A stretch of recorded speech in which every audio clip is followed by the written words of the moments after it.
Muito bem, boa noite, pessoal. Sejam muito bem-vindos e bem-vindas. Retomamos nosso percurso de leitura e aprofundamento da Carta aos Romanos. Já fizemos, né, alguns encontros precedentes e avançamos bastante, né, até o capítulo 8º, fizemos a última vez, né? Como estamos vendo, o estilo de argumentação de Paulo é bastante construído, bastante elaborado, né, com uma subdivisão da carta, como nós vimos, né, bastante explícita, né, os primeiros 4 capítulos, né, tratou da situação, né, de pecado que, né, domina a humanidade inteira, primeiramente os gentios, depois os hebreus, e a manifestação, né, da justiça divina que, né, se concretiza através do dom de Jesus Cristo por parte de Deus e por parte da humanidade que crê. A justificação se dá pela fé em Jesus Cristo e não pelas obras da lei, né? E depois, né, dos capítulos 5 a 8, né, tratando desta nova situação da humanidade, agora já justificada, né, pela fé em Jesus Cristo, deve, portanto, crescer cada vez mais, né, nesse novo estado de redenção da humanidade. Então, nesse bloco, né, o apóstolo Paulo retoma, né, de cá e de lá, sobretudo no capítulo 5, capítulo 7, a temática do lugar da lei, que foi uma espécie de pedagogo até chegar a Jesus Cristo, tratando, né, no capítulo 6 sobre o batismo, né, o capítulo 7 sobre a lei e o capítulo 8 que nós vimos também sobre a vida do cristão no Espírito. Então, a gente tem, né, uma estrutura bem estabelecida e agora começa este novo bloco, os capítulos 9 a 11, que completam a primeira parte da carta, né? Carta aos Romanos, normalmente ela é subdividida em duas grandes partes, capítulo 1 a 11, que é a parte mais, digamos, teológica, argumentativa de Paulo, etc., na qual, né, nessa parte, Paulo apresenta o que é o conteúdo do Evangelho de Jesus Cristo, que é força de Deus para a salvação de todo aquele que crê, né, primeiramente né, do judeu e também do grego. E na segunda parte da carta, a partir, né, veremos, né, a partir dos capítulos 12 a 15, Paulo vai partir para uma parte mais exortativa. Aparecerão, portanto, os verbos no imperativo, e, portanto, o cristão que foi justificado, que tem, né, a vida na graça, a vida no Espírito, tem que, né, manifestar esta sua nova condição num agir diferenciado. A última parte da carta. Mas, né, portanto, a última pequena parte, né, desta primeira grande divisão, os capítulos 9 a 11, que nós vamos dar uma olhadinha hoje, que trata da situação de Israel. Então, Paulo, né, não percamos de vista, é um hebreu, um israelita, fariseu, doutor da lei, da tribo de Benjamim, né, e é alguém que, como ele expressará aqui no capítulo 9 da Carta aos Romanos, né, tem uma grande tristeza no coração pelos seus irmãos segundo a carne, que não acreditaram em Jesus como Messias, como, né, o Salvador de Israel. E por isso, né, Paulo coloca a questão: se Deus é justo, né, de fato a carta, uma das temáticas importantes, né, é a justiça divina, que se manifesta na justificação através de Jesus Cristo, e portanto Deus é justo. Né? Se Deus é justo, onde ficam, portanto, as promessas, né, dadas por Deus a Israel? Israel que tem um lugar privilegiado na história da humanidade e das nações, porque tem uma relação particular com Deus. A Israel foram dados os patriarcas, a Israel Deus, né, fez promessas, estabeleceu alianças, deu, né, a lei mosaica através de Moisés, etc.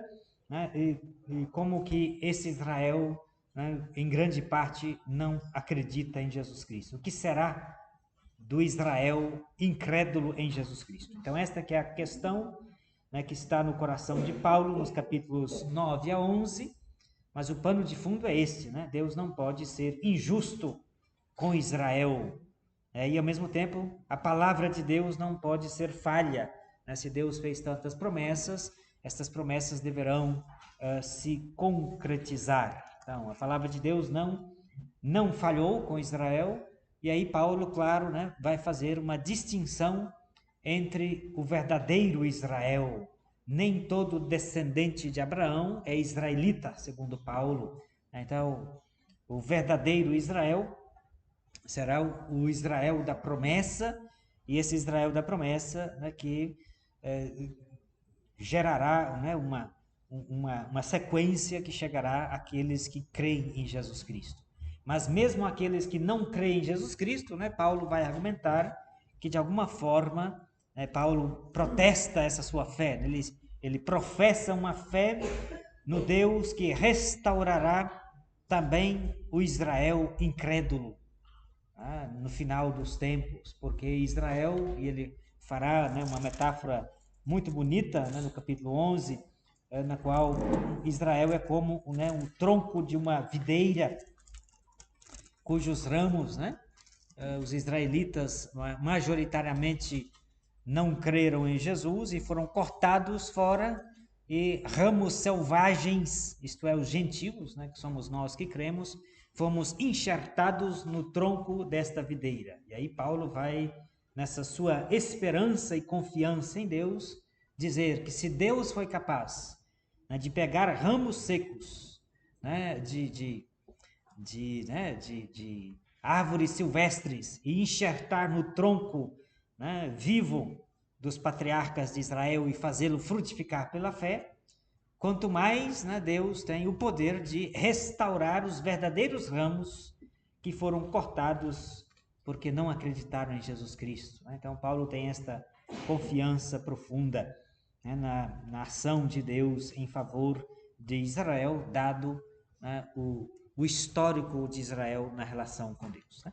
Então daremos uma olhadinha, né, nesses aspectos e como isso, né, e como Paulo, né, vê a atitude de Deus, né, sobretudo para com Israel, e como ele revela o coração de Deus nestas sagradas páginas da carta aos Romanos. Então, capítulo 9, né, versículo 1, começo a leitura e o comentário. Digo a verdade em Cristo, não minto, e disto me dá testemunho a minha consciência no Espírito Santo. É um versículo muito bonito, né, que abre esta sessão. Paulo fala, né, do testemunho, né, na consciência que está no Espírito. A minha consciência no Espírito Santo, né, dá testemunho.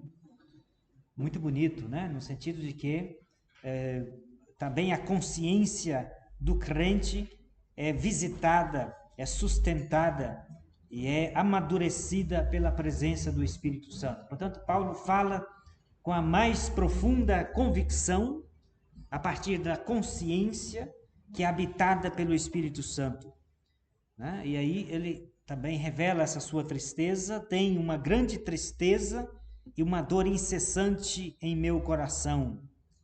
Então, né, realmente uma situação que o aflige em profundidade. Quisera eu ser anátema, quisera eu mesmo ser anátema, isto é, separado de Cristo, em favor de meus irmãos, de meus parentes segundo a carne, que são os israelitas, aos quais pertencem a adoção filial, a glória, as alianças, a legislação, o culto, as promessas, aos quais pertencem os patriarcas e dos quais descende o Cristo segundo a carne, que é acima de tudo Deus bendito pelos séculos. Então, esses versículos, né, 3 e a 5 são belíssimos, né, porque de um lado Paulo, né, se ele soubesse, né, que se, né, a sua condenação se revertesse em salvação para todos os israelitas, ele estaria disposto a fazer isso, E é um gesto, né, que ele manifesta a partir do seu coração, da sua consciência, no desejo, inclusive, de imitação de Cristo, né? Paulo fala isso: Cristo se fez maldição por nós, anátema por nós, e por isso, né, ele no esforço de imitação de Cristo, diz: eu me colocaria disponível para ser também, né, maldição de Deus, se isso fosse redundado para a salvação dos israelitas, que é o meu povo, os meus irmãos, diz ele, né? Meus parentes segundo a carne, que são os israelitas. E aí ele descreve, né, as qualidades, né, ou a importância dos seus parentes ou dos israelitas, a quem pertence a adoção filial. É interessante que Paulo começa com isso, né? Que os israelitas são aqueles a quem pertencem a adoção filial. Adoção filial, né? Porque o profeta Oséias, no capítulo 11, né, Deus se refere a Israel como meu filho. Né? Do Egito eu chamei o meu filho. Claro que a relação de Deus com Israel como totalidade, né? Como o filho de Deus, alguém, portanto, que Deus cuida. Oséias é um profeta importante, né? Sobretudo capítulo 11 e 12, porque, né, a primeira parte do profeta Oséias, todo mundo conhece a história, né, porque né, ele é por ordem divina, né, deverá se desposar com uma prostituta, etc., né, e a esposa, né, que depois não lhe é fiel, e ele, né, que tenta refazer o matrimônio com a esposa, etc., as relações, e portanto, né, Deus usa desta situação inusitada da vida do profeta e né, ao mesmo tempo triste, né, para falar da relação de Deus com o seu povo, a partir da metáfora da relação matrimonial, que é uma aliança. A aliança matrimonial, portanto, é uma metáfora para Deus falar da sua relação de aliança com o seu povo. Primeira parte do profeta Oséias. A segunda parte, né, a partir do capítulo 11, Deus usa a metáfora da filiação. Na tradição de Israel, né, se a esposa cometesse adultério, né, o esposo poderia se divorciar da mulher. Portanto, Deus teria, ao menos hipoteticamente, né, o direito de rejeitar Israel, que lhe foi infiel na relação de aliança, quando correu atrás, né, de amantes, e os amantes são outras divindades, outros deuses, e portanto não sendo fiel ao Deus verdadeiro, ao Deus da aliança. Mas Deus recusa, né, esse seu direito de rejeitar Israel. Mas na segunda parte, repito, né, do profeta Oséias, Deus usa a metáfora de filho, né? Israel é o meu filho. E na relação de filho, adoção filial, é uma metáfora mais profunda ainda, porque, né, o filho pode ser o que for, né? Não tem como desfiliar, né? Quer dizer, né, você é pai, você é mãe, etc., né, o menino é travesso, é custoso, etc., né, lhe dá dor de cabeça, você não pode, né, ir lá no cartório e dizer: olha, não quero mais esse menino. O menino é ruim, é descabeceado, me dá trabalho, etc., né? Uma vez pai é sempre pai, uma vez mãe é sempre mãe. Pode não, né, recusar, e há casos, né, em que pais e mães abandonam os próprios filhos, etc., mas, né, é impossível, né, desfiliamento, né, e por isso Deus é fiel ao seu povo. Por isso, né, Paulo, na descrição, né, dos elementos constitutivos de Israel na história da salvação, começa exatamente com esta declaração: a eles, né, pertencem a adoção filial. Portanto, né, Deus, do Egito chamei meu filho. Então, não é simplesmente a esposa com quem Deus se namorou no deserto e desposou, etc., mas é o filho, e, portanto, né, se é um filho que dá trabalho, que, né, recusou, que rejeitou o pai, que seja, mas o pai não pode jamais desfiliar-se com relação ao filho. Então, a Israel pertence à adoção filial, a Israel pertence à glória. Toda a tradição de glória antigo-testamentária é muito bonita, né? Porque a glória significa, né, que é um lugar privilegiado de Israel no cenário das nações, mesmo que na tradição profética, né, se pensa Israel reunido para servir a Deus no Monte Sião, onde está Jerusalém. Este monte de Jerusalém será elevado acima de todos os montes, como diz o profeta Isaías, e a ele acorrerão todos os povos, né? Então, os povos virão para receber de Sião a lei do Senhor, mas Israel tem um lugar privilegiado, um lugar de glória. Mas, ao mesmo tempo, a eles pertence a glória de Deus, né? E a glória de Deus é a presença de Deus que habitou no meio de Israel.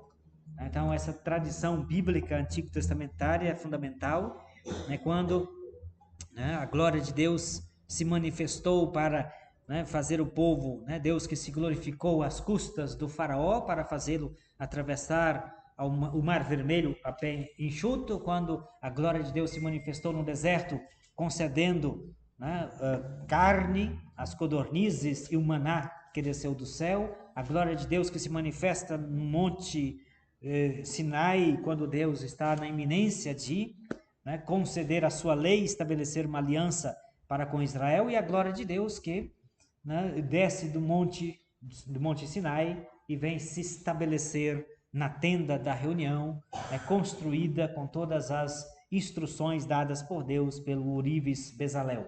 Então, né, a glória de Deus agora está na tenda da reunião, e esta tenda do encontro está no meio do acampamento de Israel. E a glória de Deus se manifesta continuamente, né? Quando no capítulo 8º, né, do livro do Levítico, quando se começa a liturgia nessa tenda da reunião, a glória de Deus se manifesta novamente. Então Deus está, a Israel pertence a glória porque é um lugar, né, particular de Israel no cenário de todas as nações, e ao mesmo tempo, né, Israel é o lugar da glorificação divina, onde Deus é glorificado e onde Deus se glorifica, onde Deus se faz presente. Então, a Israel pertence à adoção filial, a glória, as alianças. Paulo aqui usa alianças no plural, provavelmente referindo-se às reiteradas confirmações da aliança estabelecida com o patriarca Abraão. Deus fez aliança com Abraão, em Gênesis capítulo 15, e depois renovou estas alianças com Isaac, depois com Jacó, e finalmente Deus concluiu uma aliança pela mediação de Moisés. Então, alianças provavelmente no plural, porque refere-se a estes momentos de renovação e de exigência cada vez maior, de relação profunda com Deus, sobretudo com Moisés e os termos da aliança. Então, Israel é um povo particular. Se a gente ler, sobretudo, o livro de Deuteronômio, se diz que Israel, nenhuma nação é como Israel, que tem Deus tão próximo, de si, porque esse Deus se faz presente no meio de Israel e dá a sua lei. É um povo que é regido pelas leis divinas, diferente das nações na antiguidade que tinham seus monarcas, e os monarcas eram, o único membro isolado do Supremo Tribunal Federal, aquele que, o monarca era aquele que, fazia a lei para o seu povo, como Hammurabi, rei da Mesopotâmia, que escreveu o Código de Hammurabi. Então os reis é quem faziam as leis, e os reis estavam acima das leis que ele mesmo fazia para governar o seu povo. Israel não, Israel sempre teve esta particular consciência de que é um povo debaixo da lei divina, e até mesmo o rei e o monarca deve fazer uma cópia da lei divina, meditá-la dia e noite e colocá-la em prática para ser um bom exemplo para os demais. Então, um povo é regido pelas leis divinas. E, portanto, a importância de Israel é porque tem uma lei, tem uma legislação própria que é dada por Deus para ser um povo santo. As leis divinas são leis de santidade, para que Israel, portanto, se achegue à presença de Deus, e viva a justiça decorrente da lei divina. Então, a Israel pertence a adoção filial, a glória, as alianças, a legislação, o culto, Né? O culto de Israel não é um culto qualquer, né? Um culto que foi estabelecido também, né, por um código de santidade. O livro do Levítico, né, é um livro revelado por Deus, né? Se vocês lerem, né, ou já leram o livro do Levítico, né, capítulo 1, versículo 1, começa dessa forma, né? O Senhor chamou Moisés da tenda da reunião e lhe disse. E, portanto, o livro do Levítico é o conjunto das comunicações divinas, né? Deus que se faz presente na tenda da reunião e dialoga, conversa e revela a Israel, né, como que deve concretizar-se o culto, né, os sacrifícios, as oferendas, como que Israel deve ser santo como o Senhor Deus é santo. Então o culto é um culto particular, né, voltado não somente, né, como normalmente era nas civilizações antigas, para apaziguar a ira divina, né, ou para manter Deus quietinho lá em cima para não vir, né, perturbar a nossa vida. Não, Israel tem essa intimidade com Deus, né, através do culto, as promessas, né, das mais, né, enriquecidas possíveis, não só a promessa dos patriarcas, né, aquela, né, que concretizou-se historicamente, isto é, de fazer com que Abraão fosse, né, uma grande nação e habitasse naquela terra, a terra prometida, né, de fato isso acontecerá, né, com Josué, que atravessará o Rio Jordão e de fato entrará na terra prometida, mas sobretudo, né, a ideia de que, né, e Paulo, apóstolo, insiste nesse aspecto, né, e faz um comentário, né, bastante preciso das promessas de Deus feita ao patriarca Abraão: de ti farei não um grande clã, não um grande povo, mas, né, em ti serão abençoadas as nações de toda a terra.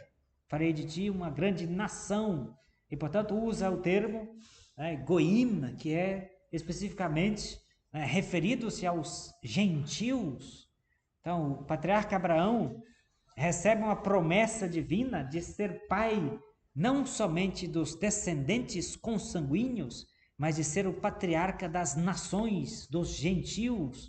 E de fato Paulo vai, encabeçar a partir disso, sobretudo na carta aos Gálatas, para falar que o verdadeiro descendente, o cumprimento da promessa, né, o filho da promessa de Abraão é Jesus Cristo, sobretudo na carta aos Gálatas, capítulo 5. Então veja, né, a ideia de promessas, né, e essas promessas que se estenderão depois, né, para alcançar os gentios, as nações todas, né?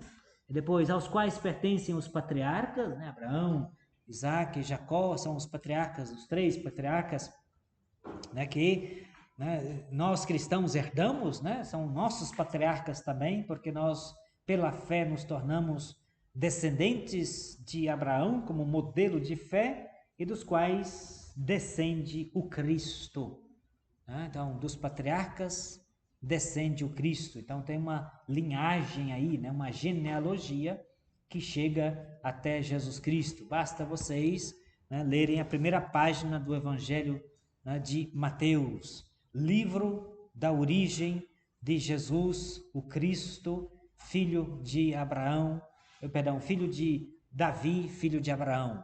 Abraão gerou Isaac, Isaac gerou Jacó, Jacó gerou Judá, até chegar em José, né, que, né, esposo de Maria, da qual foi gerado Jesus Cristo. Então, uma genealogia que vem de Abraão até Jesus Cristo. Portanto, na tradição judaica, Jesus Cristo descende dos patriarcas, né? E Jesus Cristo descende o Cristo segundo a carne. Então, segundo a carne vem, né, por esta linhagem. Mas, né, atenção que Paulo, né, para Paulo, Jesus não é simplesmente um judeu a mais na sequência, né, das gerações que vêm uma após a outra, né, mas Jesus Cristo é descendente dos patriarcas segundo a carne, mas que é, acima de tudo, Deus bendito pelos séculos. Jesus Cristo é, acima de tudo, Deus bendito pelos séculos. Uma das raras expressões, ou raras vezes nas quais Paulo chama Jesus de Deus. Ele, descendente segundo a carne, é Deus bendito pelos séculos, né? Porque, novamente, Paulo reserva o título de Deus para Deus Pai, né? E tem o costume de, né, reservar o título de Kyrios, de Senhor, né, para Jesus Cristo. Embora, né, como vocês sabem, o Antigo Testamento, né, quando o texto hebraico, quando usa o tetragrama sagrado para referir-se a Deus, o nome divino, portanto, impronunciável na tradição judaica, quando o Antigo Testamento foi traduzido para o grego, os rabinos, quando se deparavam majoritariamente, né, ao menos com o tetragrama sagrado, traduziram por Kyrios.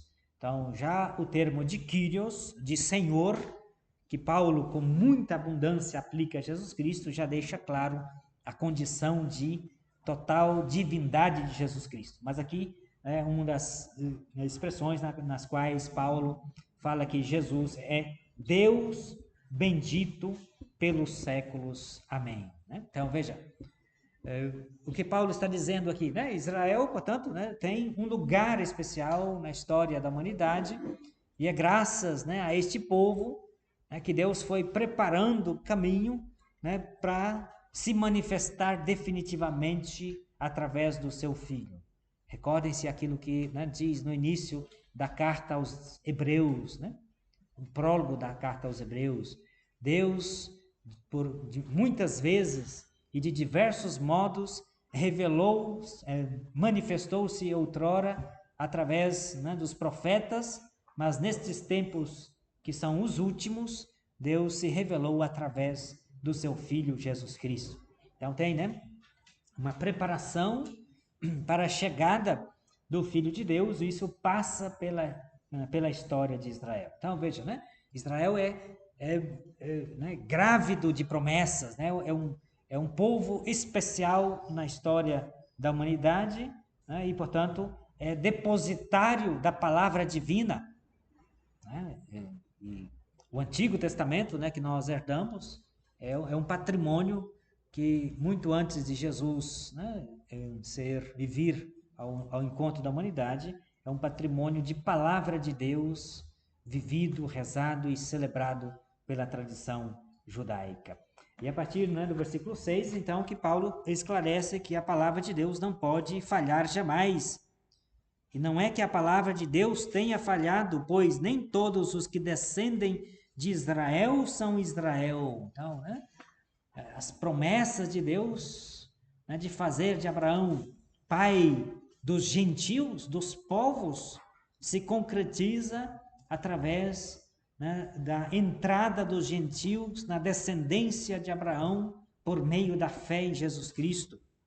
E Paulo diz: nem todos os que descendem de Israel são Israel, como nem todos os descendentes de Abraão são seus filhos, mas de Isaque sairá a descendência que terá teu nome, né? Citando o capítulo 21 do livro do Gênesis. Então veja, né?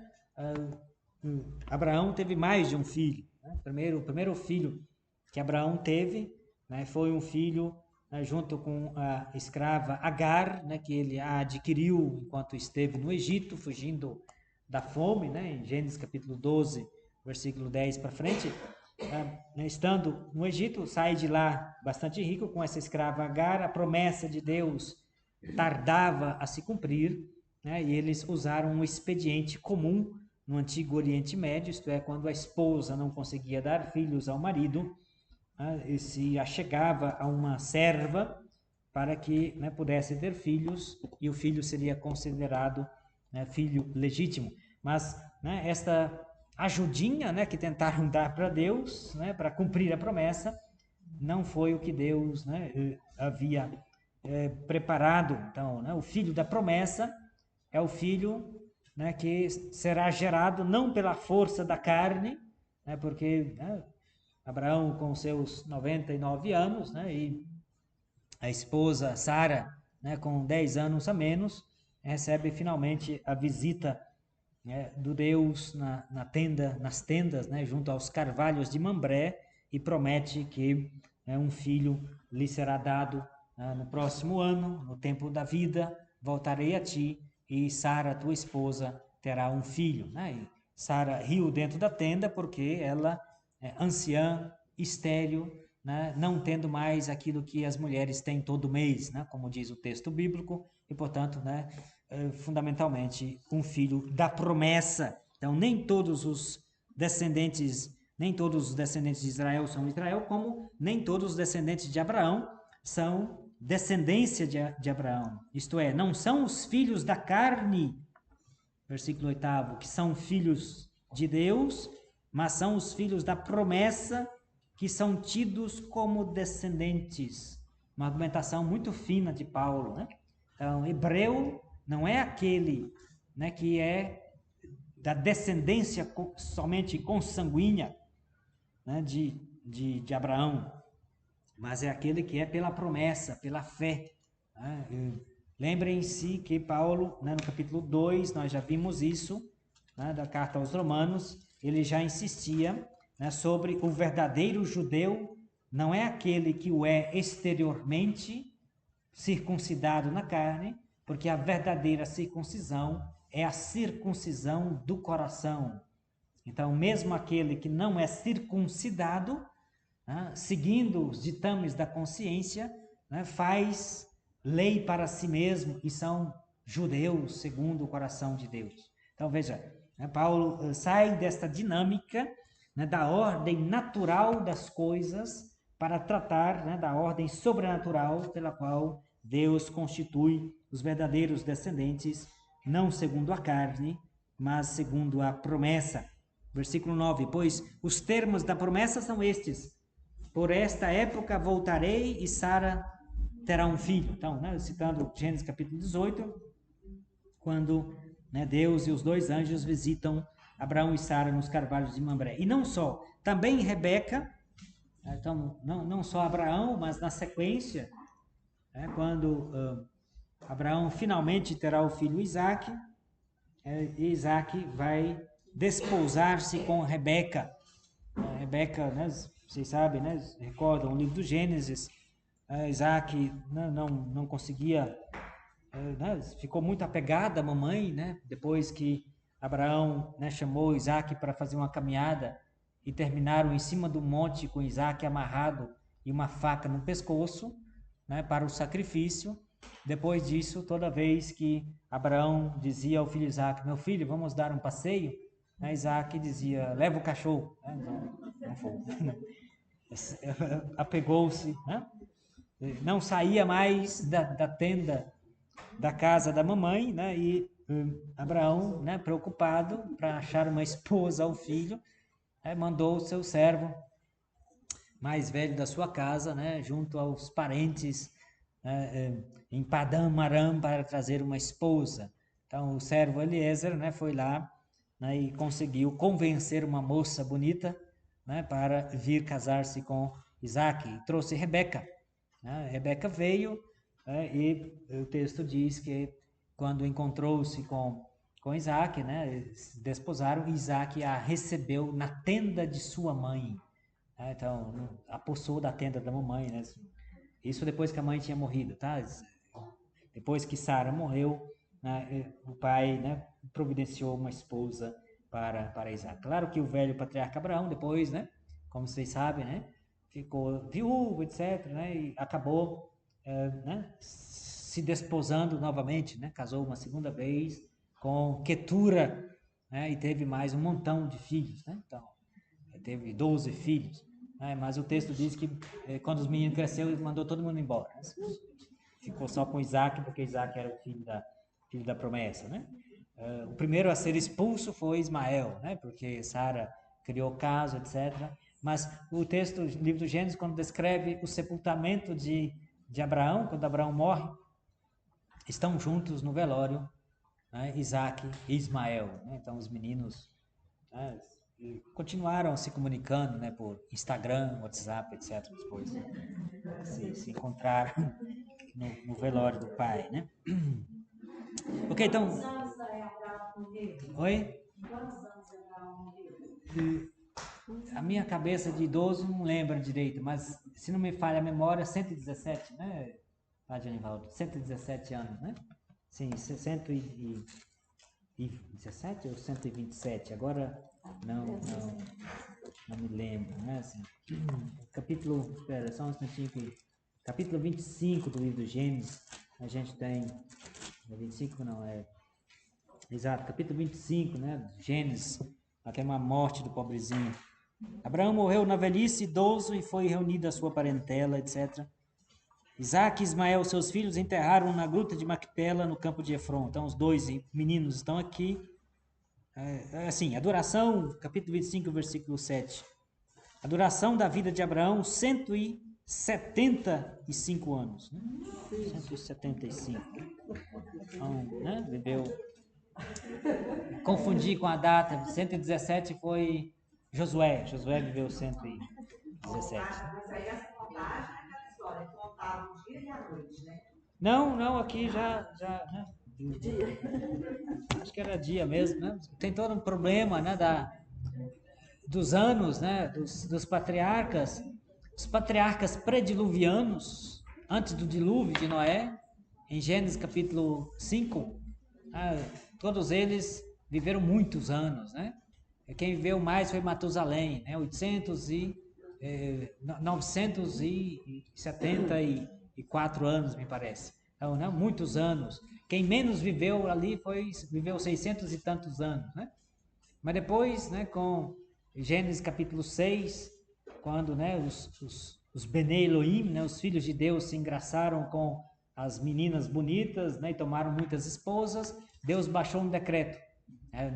O homem, não me responsabilizarei indefinidamente pela vida do homem, a duração da sua vida será de 120 anos. Então, Gênesis capítulo 6, versículo 6, né, versículo 3, Deus delimita, né, 120 anos só. Né, então, caiu bastante. Mas foi uma lei que Deus botou na gaveta e, né, esqueceu de publicá-la no Diário Oficial da manhã, e, portanto, uma lei não publicada não entra em vigor. E aí os patriarcas continuaram vivendo mais de 120 anos, inclusive Abraão, né, que viveu 175 anos. Né? Mas quando chegou Moisés, Deus foi fazer uma faxina, né, abriu a gaveta, opa, tem uma lei aqui que eu esqueci de publicar. Né? Depois disso, depois de Abraão, né, de Moisés, que viveu exatos 120 anos, ninguém mais viveu 120 anos. Né? Quem mais viveu foi Josué, que viveu 117. Então, né? Agora eu não sei, né? Tá tendo uma expectativa aí de aumentar para 200 anos, né? A expectativa de vida da humanidade, porque inteligência artificial, né? Impressora 3D vai, né? Imprimir coração, rim, etc, né? Então, e pele, né? Você vai trocando tudo, né? É igual o carro velho, né? Você vai na oficina, né? Passa uma pintura nova, troca as peças, tudo, né? Fica tinindo, então, né? Aí uma expectativa né? de viver muitos anos pela frente. Não sei, né? Ok, né, então, né, a figura de Rebeca, né? Também Rebeca, né? Que desposa, portanto, né, com o patriarca Isaac, nosso pai, quando ainda não haviam nascido, né? Porque Rebeca depois, né? Tinha dificuldades também para engravidar, né? E disse, olha, se é assim é melhor morrer, né? Deus não me dá filhos, etc. Depois engravidou de 2 gêmeos, engravidou, etc. E os meninos começaram a fazer MMA no útero, né? Brigando, chutava a barriga dela 24 horas do dia, ela não dormia. Né? E vocês querem ver uma mulher irritada, é uma mulher sem dormir, né? Ficar muitos dias sem dormir. Ela ficou irritada demais.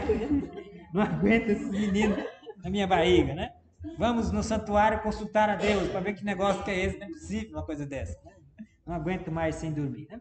E Deus, então, estabeleceu, né, que no ventre dela havia, né, dois filhos que seriam 2 gerações, né?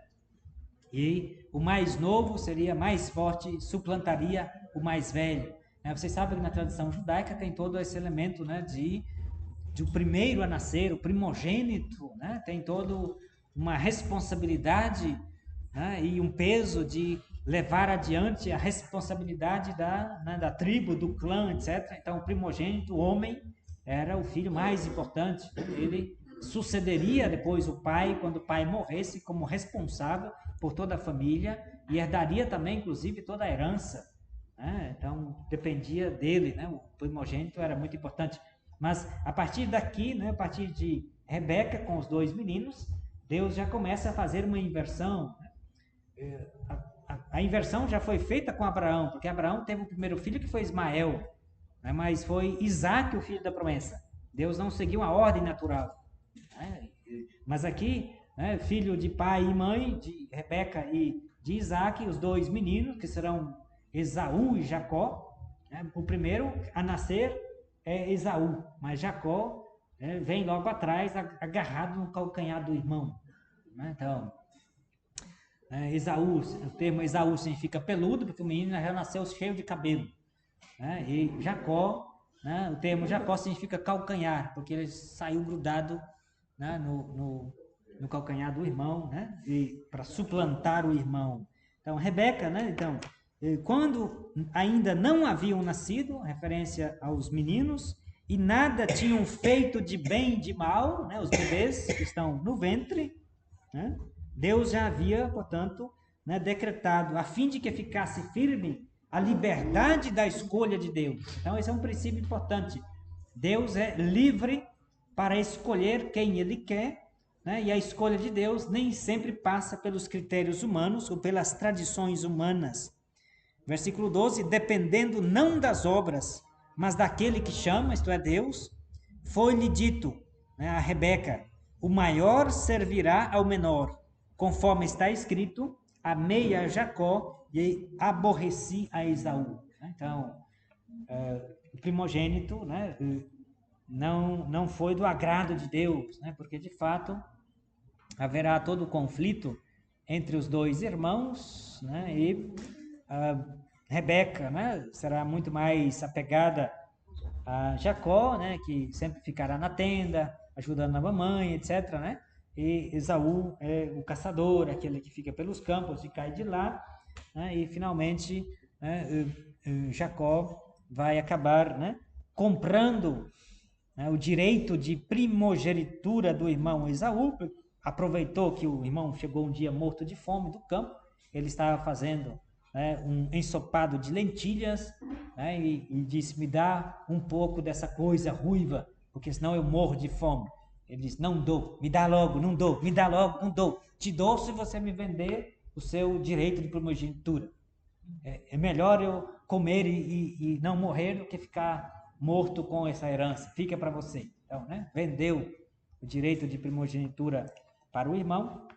E finalmente, né, quando o pai, né, Isaac já estava idoso, meio cego, né, chama, né, o filho mais velho, Esaú, né, para encarregá-lo de ir ao campo, matar uma caça, preparar um guisado para ele encher bem a pança, né, e satisfeito com a barriga cheia, pudesse dar a bênção de primogenitura. Uma coisa era o direito, a herança de primogenitura, outra coisa era a bênção, que era muito mais importante, né, a bênção de primogenitura. Enquanto Esaú saiu para caça, a mãe, né, junto com Rebeca, junto com Jacó, correram no congelador, pegaram um pedaço de carne, né, fizeram um ensopado mais que ligeiro, e Jacó entrou, né, trazendo o pratão, né, de ensopado, enrolou no braço, né, pelo de ovelha, porque, né, o outro irmão era peludo, e está aqui a sopa.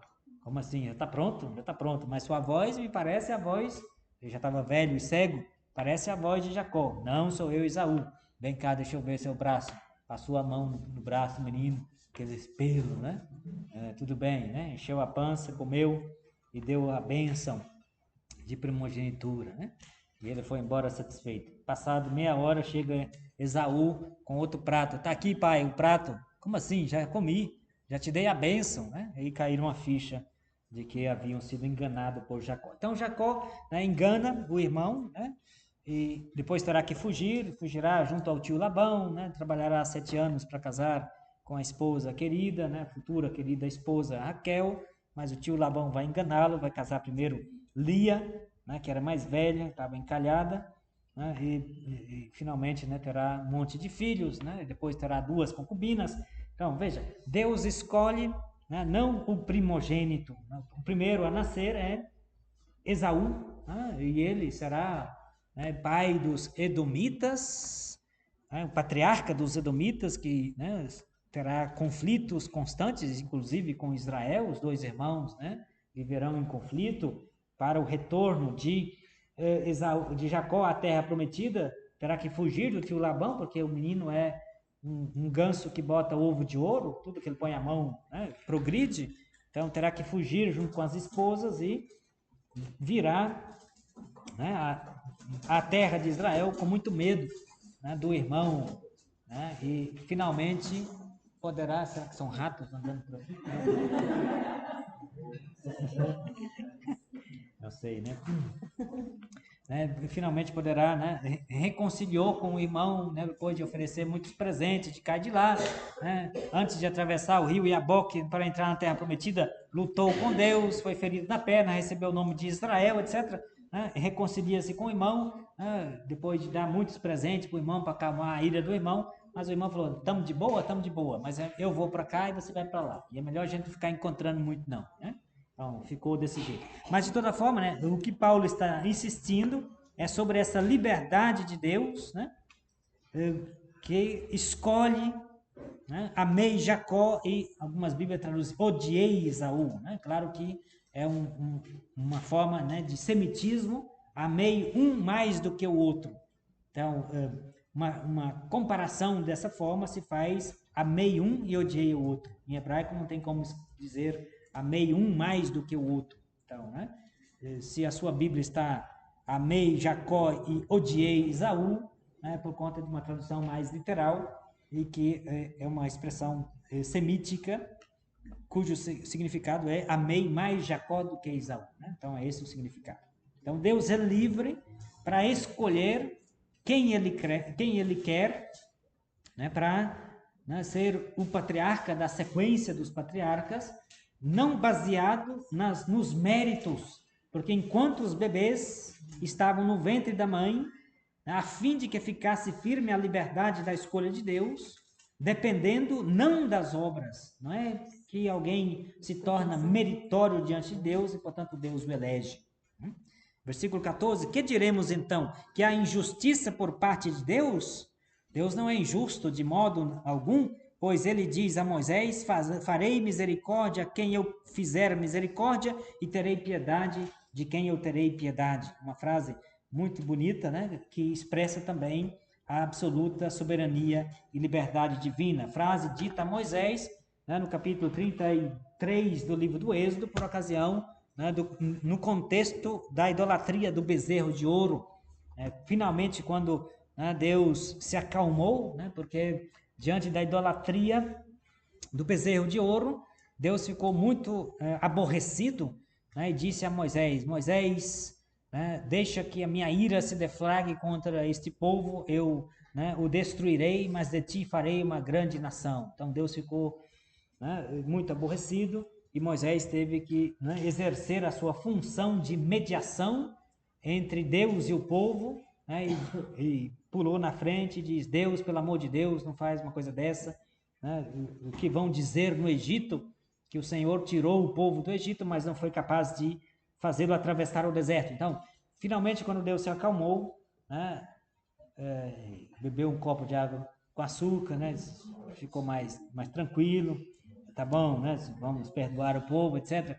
Moisés aproveitou a ocasião e falou: Deus, vamos aproveitar que o senhor está de boa, me mostra a sua face, porque, né, se não me mostrar a sua face, né, como que eu vou saber o caminho para onde ir? Né? Deus diz: né, ninguém pode ver a minha face, né, e permanecer vivo, mas, né, permanece dentro da gruta, eu passarei, colocarei a minha mão direita na tua face, e após ter passado me poderá ver de costas. Né? E aí usa esta belíssima frase, isto é, farei misericórdia a quem eu fizer misericórdia e terei piedade de quem eu terei piedade. Então Deus tem absoluta liberdade, né, de escolha com os seus critérios, né, que, segundo a tradição do Antigo Testamento, são critérios muito mais profundos e que não se baseiam nem nos méritos e nem nas aparências, porque Deus julga segundo o coração.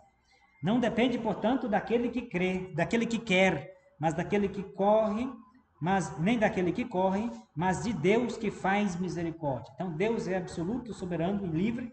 Com efeito, a Escritura diz ao faraó: eu te suscitei precisamente para mostrar em ti o meu poder e para que meu nome seja celebrado em toda a terra.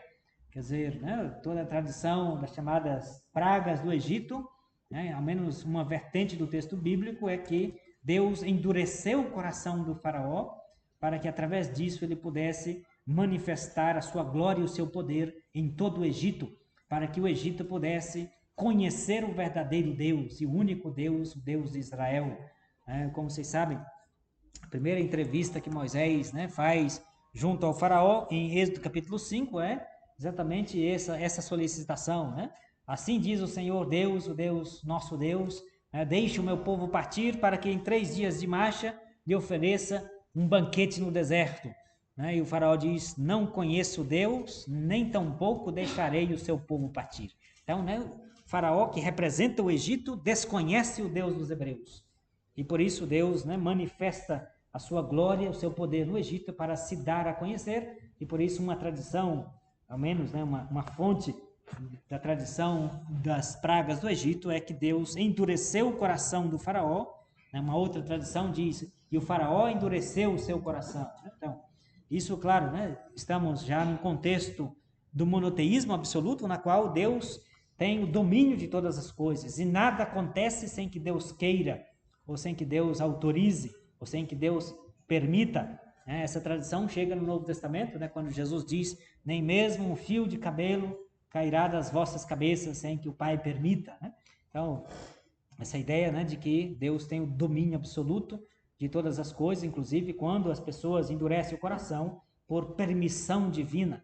Claro que depois, né, a teologia, né, dogmática posteriormente vai distinguir, né, a vontade positiva de Deus, que é a vontade, né, a providência, a vontade positiva de Deus, que é para o bem que se concretiza, e a vontade permissiva de Deus é quando as coisas, né, Deus permite que, né, também coisas ruins possam, ou que a liberdade humana, né, possa escolher coisas ruins e concretizá-la. Então veja, né, aqui a gente tem essa declaração, portanto, né, da misericórdia de Deus, da sua liberdade, da sua misericórdia. Deus que faz misericórdia, né, e que através, né, de endurecimento do coração, como foi o caso do coração do faraó, possa manifestar a sua glória. Veja, né, aonde Paulo está encaminhando a sua argumentação, isto é graças ao endurecimento do coração dos israelitas é que Deus, né, manifesta a sua salvação aos gentios. Então veja, e Paulo entra exatamente nessa perspectiva, né, isto é, de se tornar o apóstolo dos gentios, né? De modo, versículo 18, que ele faz misericórdia a quem quer e endurece a quem ele quer. Dir-me-ás então, porque ele ainda se queixa, isto é, porque Deus se queixa quando alguém, né, endurece o coração, se é ele quem permite que endurece o coração.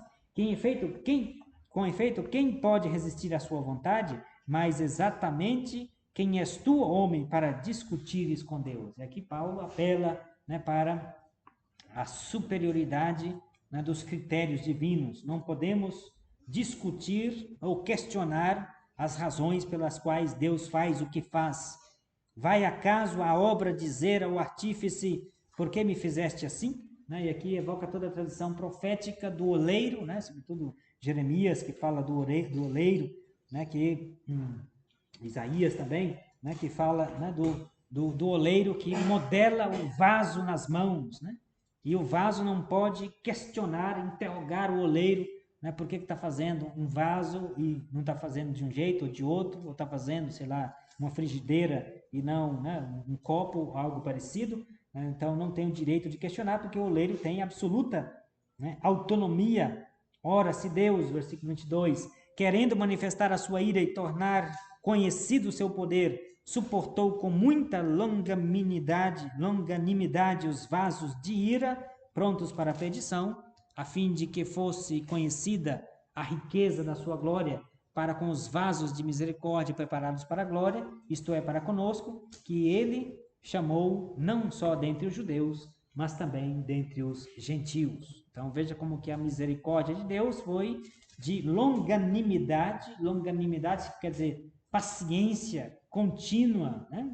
De uma grande alma, de uma grande, né, compaixão para com Israel, né, na sua, né, relutância em viver as exigências de Deus no contexto da aliança. Da mesma forma, esta misericórdia passa para incluir também os gentios. Então a argumentação de Paulo passa exatamente nessa perspectiva de um Israel, né, que existe, portanto, uma distinção.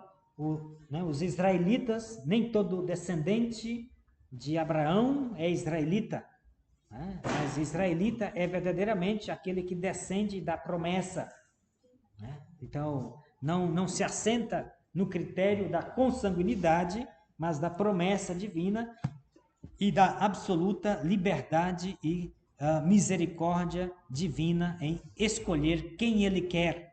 Então existe um pequeno grupo que é, né, descendente, né, pela promessa de Abraão, e a misericórdia de Deus foi tamanha que suportou os pecados, né, com longanimidade, os pecados do Israel, e que redundou, inclusive, né, na misericórdia para com os gentios.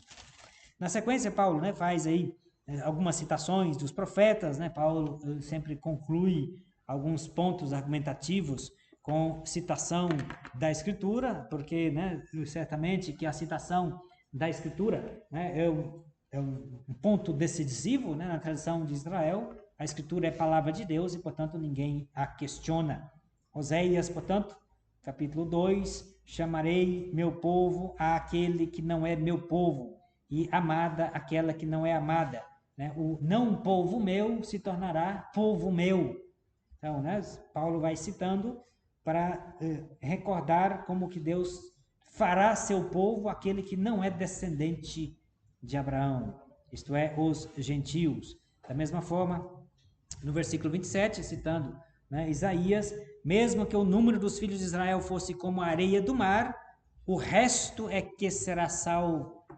Então, o resto de Israel, nem todo mundo, né, será salvo, mas aqueles que é o resto de Israel, do qual Deus fará uma grande nação, restabelecerá a sua aliança. Da mesma forma, no versículo 29, se o Senhor dos Exércitos não tivesse preservado um germe, portanto, um pequeno grupo, né, teríamos ficado como Sodoma, teríamos ficado como Gomorra. Sodoma e Gomorra são símbolos da destruição completa. No final, portanto, do capítulo 9, que diremos então? Que os gentios, sem procurar a justiça, alcançaram a justiça, isto é, a justiça da fé, ao passo que Israel, procurando uma justiça, uma lei de justiça, não conseguiu esta lei.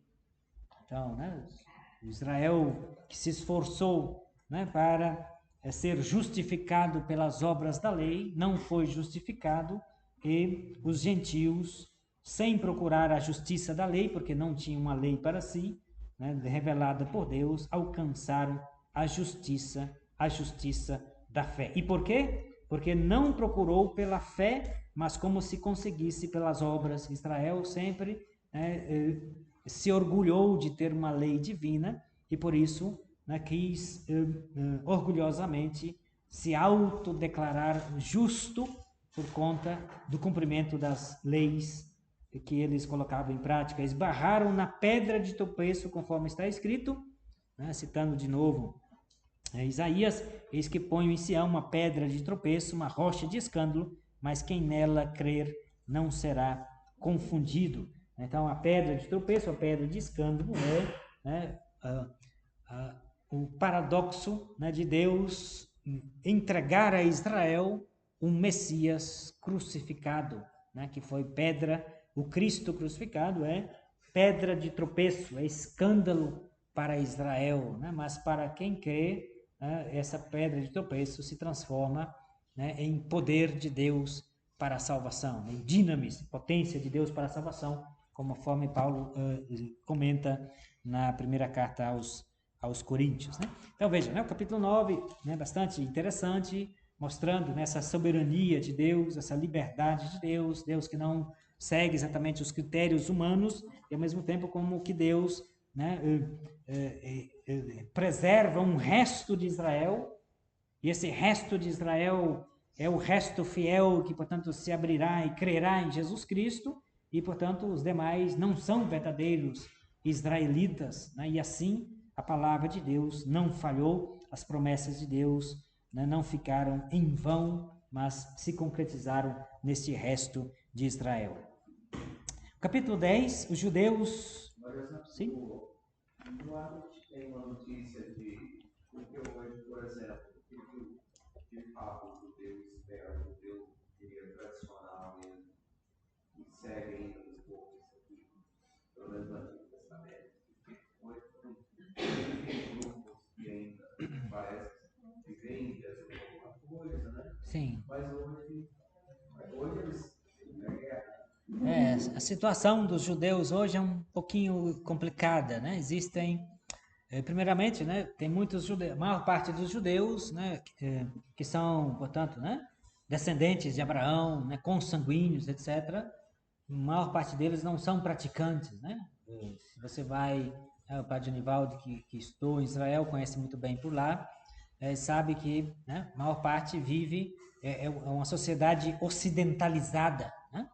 Se você vai lá no bairro de Mamila, né, um bairro moderno, né, do ladinho ali da antiga cidade de Jerusalém, todas essas lojas de grife que você encontra, né, nos Estados Unidos, em Nova York, para cima e para baixo, tem lá tudo, né? Então, são uma cidade moderna, né, um povo ocidentalizado.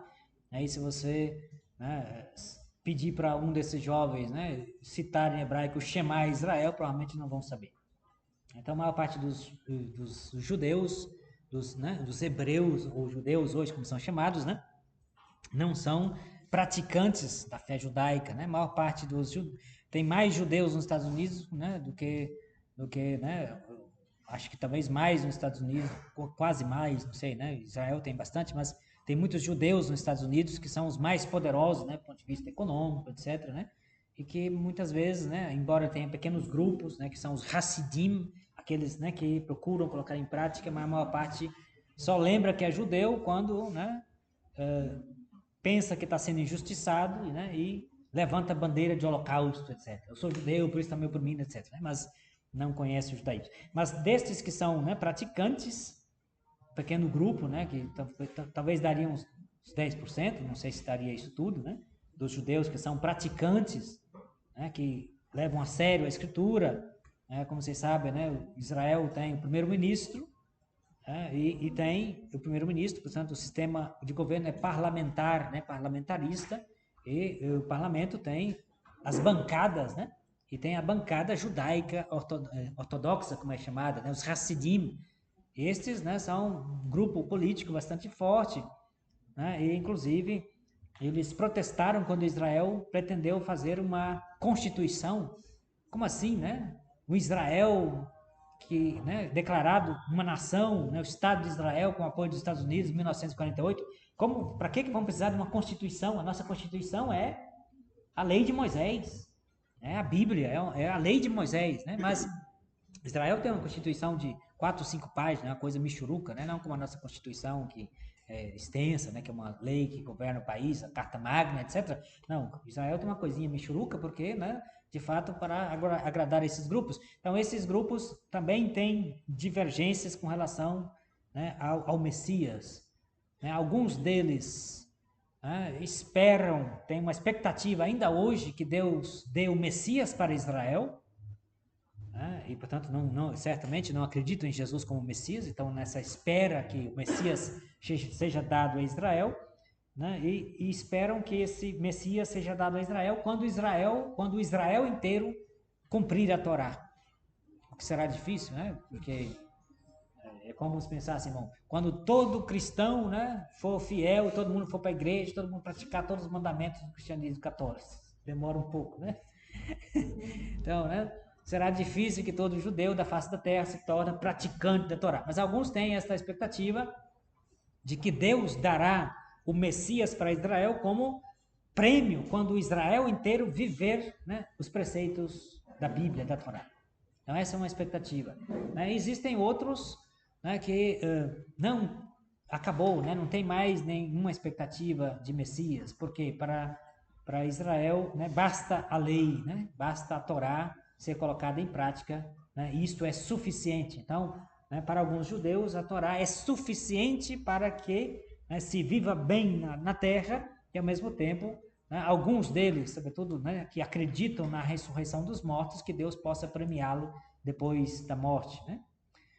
E outros judeus, né, alguns judeus que creem no Messias, em Jesus, como Filho de Deus, sem deixar de ser judeu até hoje. Sabe que Paulo, né, teve dificuldade, né, nos primeiros anos do cristianismo, com estes grupos cristãos profundamente enraizados no judaísmo, né, que diziam: nós cremos em Jesus como Messias, mas temos que continuar vivendo as leis de Deus do Antigo Testamento ao pé da letra, né, e, portanto, temos que seguir com a circuncisão e tudo mais. Né?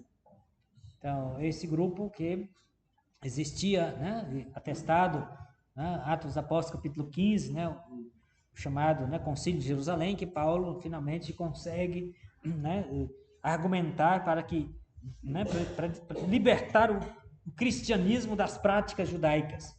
Pois bem, tem judeus ainda hoje que creem em Jesus como Messias, né, e, portanto, mas sem deixar de ser judeu. Inclusive, em Curitiba, né, tem um grupo de judeus, né, que vai na sinagoga, né, tem a sinagoga, vai à sinagoga, faz todos os rituais específicos, todas as festas judaicas, mas acreditam em Jesus como Messias. São judeus messiânicos. Né? No Brasil tem, em Curitiba tem um grupo, né, desses judeus messiânicos. Então, assim, tem as mais, né, variadas possibilidades e configurações, né, de judaísmos, né? E, né, o cristianismo católico dialoga com o judaísmo, né? Vocês sabem que tem comissão, né, de diálogo interreligioso, isto é, entre o cristianismo, né, e o judaísmo. E o cristianismo católico sempre teve uma consideração muito grande para com os judeus, né? Porque, de fato, eles são tudo isso, né? Herdeiros das promessas, das alianças, dos patriarcas, etc. Né? E os dons de Deus, né, são perenes, né? Deus não dá e depois toma de volta. Então, de fato, eles são o povo de Deus. E o cristianismo católico, né, é o que mais defende, né, a dignidade do povo de Israel enquanto povo de Deus. Embora seja um povo briguento, etc., de cá e de lá, mas isso não lhes tira, né, o seu mérito, né, de ter sido um povo escolhido por Deus. Né, e eles têm em comum conosco a fé no mesmo Deus de Abraão. Né, e tem em comum conosco grande parte da Escritura. Quer dizer, a nossa Bíblia, a maior parte dela é o Antigo Testamento, que, grosso modo, é a Bíblia judaica. Então, é palavra de Deus. Então, eles têm, né, uma parte da palavra de Deus consigo, né, e eles escutam a Escritura e estudam, né, e meditam e procuram também colocar em prática. Né? Embora muita coisa, né, da legislação judaica hoje está suspensa porque depende do templo. Né? Muitas das exigências do livro do Levítico exigências de oferendas, de sacrifícios, etc., no templo de Jerusalém. Mas como o templo de Jerusalém não existe, né, não tem possibilidade de... Agora existe, né? Edir Macedo construiu, né, um templo, né, para o horror de todos os judeus. Né? Os judeus ficaram revoltados, né, porque viram isso como uma espécie de chacota, né? Porque eles, né, têm toda a tradição como que né, alguém que nem é judeu, né, nem né, não é, né, constrói um templo de Jerusalém em São Paulo, né, por exemplo. Então, revoltaram-se. Sim. E tem um grupo ainda que aguarda a vinda do Messias. E tem um grupo que aguarda a vinda do Messias, tem um e grupo... a expectativa desse Messias hoje como seria esse Messias? Tem assim? Pois é, aí tem, né, os que aguardam o Messias ainda, tem ao menos duas vertentes. Uma que seria, né, quando todo Israel colocar em prática a lei mosaica e, portanto, Deus ficaria tão satisfeito que premiaria Israel com esse Messias. Outros esperam um Messias apocalíptico, quase miraculoso, porque vocês sabem que os árabes, né, durante o período da Idade Média, né, apossaram-se desta região, grande parte dela, inclusive de Jerusalém, né? As cruzadas do cristianismo católico foi exatamente para recuperar o direito dos cristãos católicos de visitar os lugares santos, né, e os lugares santos que haviam sido ocupados pelos árabes, né. Mas de toda forma, com a constituição do Estado de Israel, né, os árabes que ali estavam não arredaram pé, né, e uma parte da cidade de Jerusalém, né, o quarteirão, né, que está debaixo da responsabilidade dos árabes, é exatamente o quarteirão onde né, tinha antigamente o Templo de Jerusalém. Então, resta somente um muro, né, que nós chamamos de Muro das Lamentações, um muro ocidental, né, e, portanto, este muro, em cima dele, já é a parte que pertence aos árabes, e lá em cima os árabes construíram aquela cúpula dourada e do lado uma mesquita. Então, alguns judeus esperam miraculosamente um Messias que viria, né, do Oriente, conforme toda a tradição judaica, o Messias que vem a Israel, ingressará em Jerusalém do Oriente. Então, os árabes, além, né, de fechar o portão dourado, tem várias cidades de Jerusalém, tem vários portões de entrada desde, né, da antiguidade. Então, o portão oriental é chamado portão dourado, porque fecharam ele, né, com tijolos, né, amarelados, etc., que os raios do sol, quando batem lá, né, fica meio dourado assim. Então, esse portão, os árabes fecharam ele. Se os judeus acreditam que o Messias vai entrar por aqui, a gente fecha isso aqui, né? E mais, né? Como para a tradição judaica, cemitério é coisa impura, o que eles fizeram? Além de fechar o portão, na frente colocaram um cemitério. Então, encheram de túmulos. Então, alguns judeus, né, esperam ainda o Messias, né, apocalíptico, meio, né, sobre-humano, que viria flutuando, porque o Messias não pode pisar em cima de ossos do cemitério. Então, o Messias viria, né, quase que flutuando por cima do cemitério. Esse portão dourado, né, abriria e ele, com o seu poder, restauraria, né, o templo e Israel como nação, né, absoluta e independente, né? Então, sim. Então, Deus vem fazendo a aliança com o seu povo, né? E eles creem na antiga aliança. Sim. Aí quando chega na nova aliança, né? Da antiga aliança, eles não creem. Como é que eles tratam a nova aliança? Sim, a maior parte dos hebreus, né, não acreditam em Jesus como Messias e, portanto, né, não entraram na aliança estabelecida por Jesus. Então, são o povo da chamada antiga aliança. E o que Paulo trata nesses capítulos aqui, ele fala dessa sua tristeza, não só da sua tristeza, porque a maior parte do seu povo não acreditou, dos hebreus não acreditaram em Jesus como Messias. Alguns sim, todos os apóstolos eram judeus, né? Então, alguns acreditaram, o próprio Paulo, né? Judeu, fariseu, doutor da lei, etc., né? Da tribo de Benjamim. Então, é um judeu, né, com pedigree, né, com sangue puro, por assim dizer, né? Então, alguns, e aí Paulo fala que esse é o resto de Israel, um pequeno grupo, né, que acreditou. Mas, diz Paulo, foi por causa do endurecimento do coração de grande parte dos israelitas que Deus estendeu a sua misericórdia para com os gentios, para fazer com que aqueles que não são judeus entrassem na promessa dos patriarcas e, portanto, se tornassem descendentes de Abraão segundo a fé. Então, né, para Paulo, né, o verdadeiro descendente de Abraão não é somente aquele que descende pelo sangue, mas aquele que, né, herda de Abraão, entra na tradição da fé de Abraão. Então, né, mas a questão de base que está por trás é como que Deus faz tanta promessa, né, e essas promessas não se cumprem.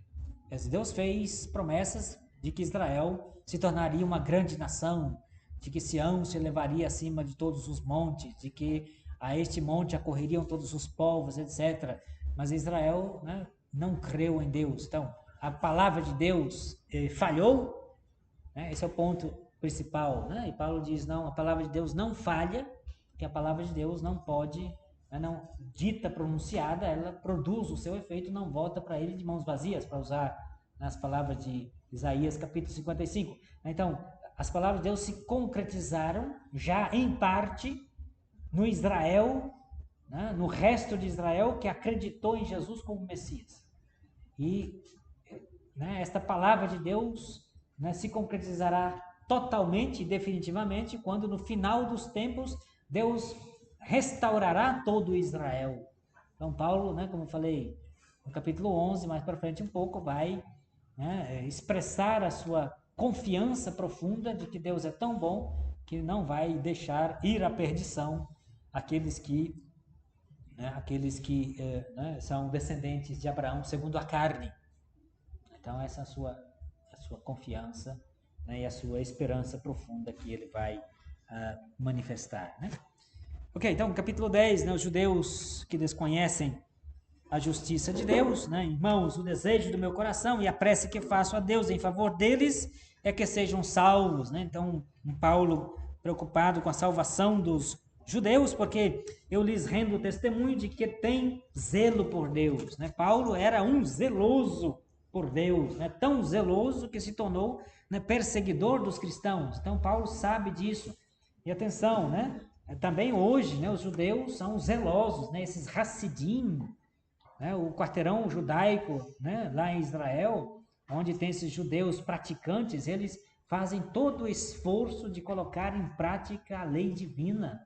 Né? São gente que, né, dedica a vida, né, para ler a palavra de Deus, para meditá-la, para estudá-la. Né? Os rabinos que lá vivem com as suas famílias, trabalham de domingo a sexta, né? E no sábado passam o dia inteiro na sinagoga, fazem todos os rituais, todas as orações, tem todo um ritual específico, né? De manhã cedo, de noite, etc., né? Com os tefilim, né? Aquele negócio que amarra no braço assim, né? Amarra no coração, amarra na testa, etc., orações, preces, né? Todas as coisas que vão fazer, tudo que vai comer, primeiro reza, né? Baruch atah Adonai, né? Então, bendito seja o Senhor nosso Deus, Senhor do céu e da terra, que nos deste a água para o nosso sustento. Nenhum judeu põe um gole d'água na boca sem antes fazer uma prece. Não coloca nada na boca sem antes fazer uma prece e agradecer a Deus. Então, é uma vida realmente de dedicação, né? Esses Hassidim, né? Hassidim, que a gente chama de judeus ortodoxos, né? Chegam ao ponto, né, do exagero.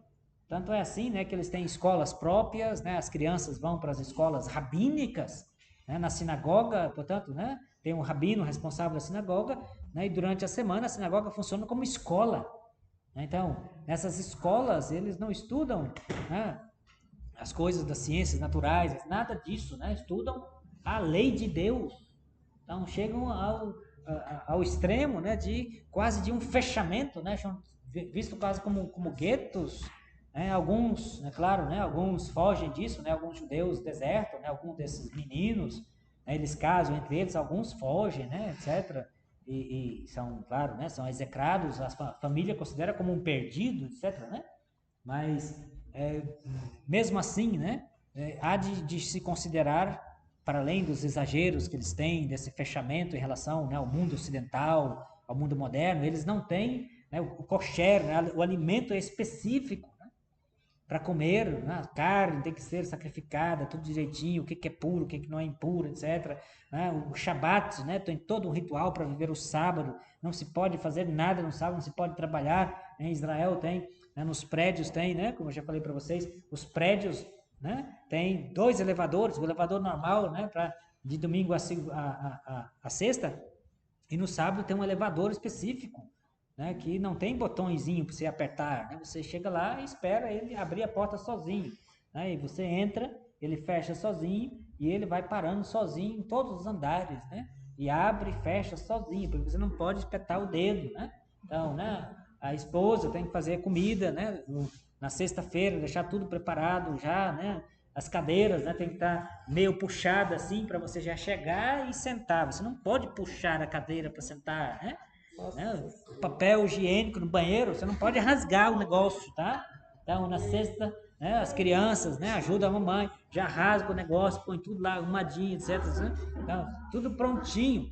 Então, é uma vida, né, regrada, né?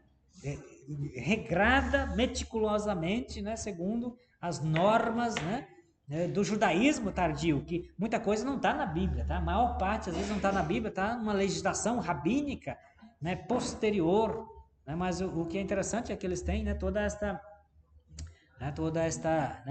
este zelo de colocar isto em prática, né, meticulosamente, tudo que está escrito na Torá, né, etc., sem se desviar de nada disso, né? A maior parte deles, portanto, né, vivem fechados ali, né, num grupo próprio, etc. Alguns, é claro, né, eles se revoltam, se rebelam contra a própria família, saem deste grupo, né, mas é assim que eles, né, vivem. Então, esse zelo, né, é interessante, né, como que, né, o dia inteiro voltado ao Shema Israel, né, se reza de manhã, se reza meio-dia, se reza de noite, etc. São muitas orações, né, durante todo o dia. Se você pega um ônibus, né, lá em Israel, né, as mulheres, né, se pegam um ônibus, elas andam sempre com o livro dos Salmos, né? Você entra num ônibus e vê um judeu, a gente pega um ônibus, um coletivo, você fica aí, né? Olhando pela janela, olha de cá, ou escuta um som, não sei o quê, né? Fica no celular, não. Um judeu, né, do Hassidim, ele tem um celular kosher. O celular kosher, né? É o celular que não tem acesso à internet. Se você entrar no quarteirão judaico ou numa loja e for comprar um celular, saiba que ele não tem acesso à internet. É proibido. Não tem acesso à internet, tá? Porque o telefone é para fazer ligação só. Né? Então, o telefone kosher, se alguém, né, compra um telefone que recebe mensagem, que tem aplicativo, então aquele telefoninho antigo, né, que não tem tela para você ficar aí, né, mexendo para lá e para cá. É aqueles que você aperta os numerinhos assim, né? Alô, né? E pronto. É isso. Né? Para vocês verem como que, né, eles, né, consideram tudo isso como perda de tempo, né? Então eles estão, né, no ônibus, estão lendo, né, as mulheres leem o Salmo, né? As mulheres estão sempre com um livrinho dos Salmos. Se pega um coletivo, está lá de olhos baixos, né, lendo os Salmos, rezando o Salmo continuamente. Então, assim, para nós, né, para quem está de fora, né, isso é fundamentalismo, etc. Né? Mas para eles não, tem todo um sentido, né, de viver profundamente isso. Então, para eles é palavra de Deus, eles agarram com isso. É a identidade deles, é a vida deles continuamente. Então, a gente nem, né, nós aqui somos meio largados, assim, né? Eu sou cristão, sou católico, eu vou na missa domingo, né? Faço uma precezinha de manhã cedo, outra para dormir e pronto, né? E vou seguir na vida, né? Pelejando de cá de lá. Não, o judeu assim, né?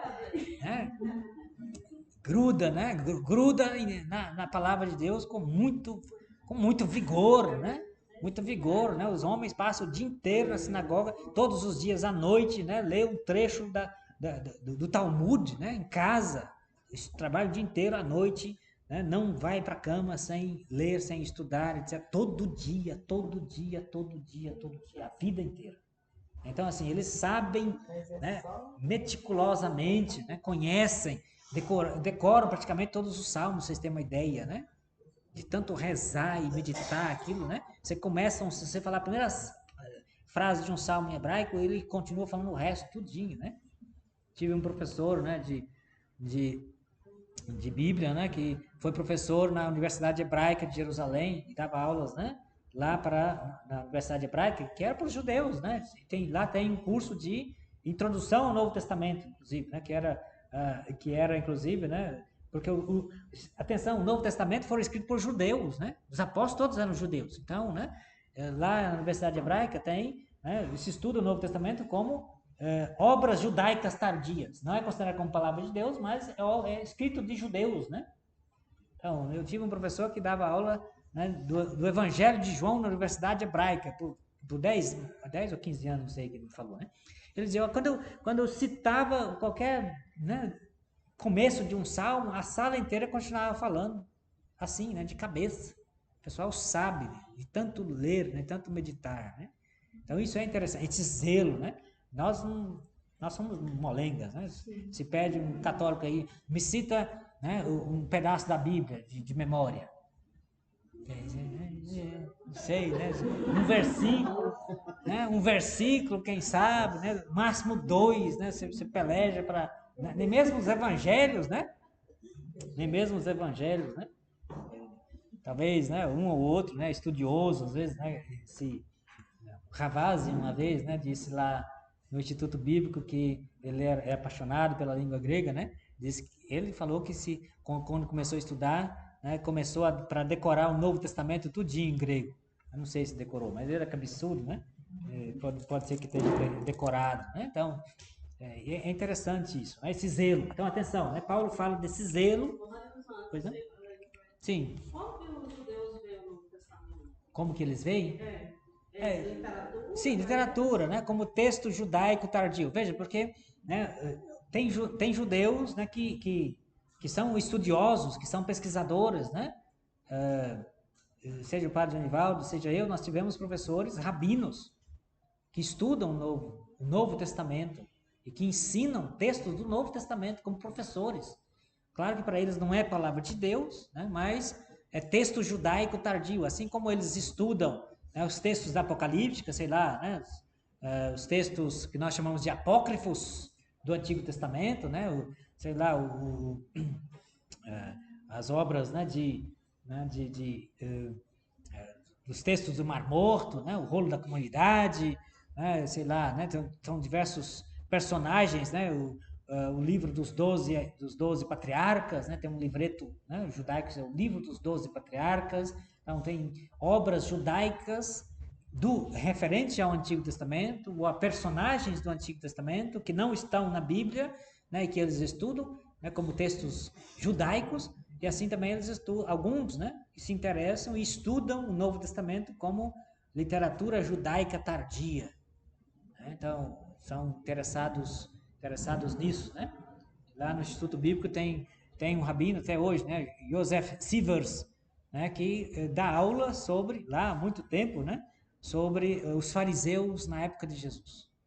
É professor, né, no instituto, né, católico, ligado ao Papa, etc., e é rabino, é professor titular né, fixo na universidade. Então, assim, né, tem professores, né, alguns judeus que são mais abertos, etc., né, que se interessam, mas esses não são Hassidim. Os Hassidim, né, os Hassidim são esses que realmente se apegam, né, à escritura judaica, né, e aquilo que é a interpretação da escritura judaica que está contida no Talmud. Talmud é uma obra rabínica que remonta, segundo a tradição judaica, ao período do exílio da Babilônia ainda. O mais importante dele é chamado de Talmud Babli, ou Talmud babilônico, que remonta às origens, aos comentários rabínicos, né, em aramaico ainda, né, do período do exílio da Babilônia, mas essa obra ela foi fixada no 4º século depois de Cristo. Então, é ali que a gente tem as normativas específicas sobre a vida judaica. É porque dentro da Bíblia, né, você não tem normas. Como que se celebra um casamento? O que deve ter numa festa de casamento, né? Então, no Antigo Testamento não tem isso, mas tem no Talmud. Tem que ter aquele baldaquino, aquela, né, casinha, etc. Tem que, né, amarrar a mão dos noivos, tem que ter o cálice que os dois bebem, etc. Tem as palavras específicas de bênção que o rabino dá ao casal, etc. Então, né, quando que começa, né, as festas? Algumas festas dizem, olha, começa tal dia e durará 7 dias. Mas o que faz nessa festa? A Bíblia não fala, mas os rabinos, né, da tradição oral falaram isso, e isso foi posto por escrito e está no Talmud. Então eles estudam muito o Talmud, porque o Talmud para eles, né, é a Torá oral que se tornou escrita. O cristianismo católico tem a Sagrada Escritura e a tradição oral. Para Israel é a mesma coisa, existe a Torá escrita e a Torá oral. Então, né, não foi o cristianismo que inventou a tradição oral, né, para um rabino, porque, segundo a tradição judaica, Deus revelou a Moisés muita coisa no Monte Sinai. E Moisés escreveu a Torá, e a Torá é só uma parte do que Deus revelou. Uma parte Moisés não escreveu, mas comunicou aos anciãos. E os anciãos comunicaram de geração em geração. E aí virou a tradição oral. Então, essa tradição oral remonta à revelação de Deus no Monte Sinai, para a tradição judaica. Então, é a tradição oral, né, que para eles é tão normativo, tem o mesmo peso, o mesmo valor do que a Torá escrita. É palavra de Deus da mesma forma. Então, nesta parte, né, da tradição oral, que é palavra de Deus, e que depois foi escrita no Talmud, é que está a legislação específica do que fazer, o que não fazer em cada uma das festas, né, durante o dia, as orações, etc. A competência do pai de família, da mãe, das crianças, os rituais, todos estão lá.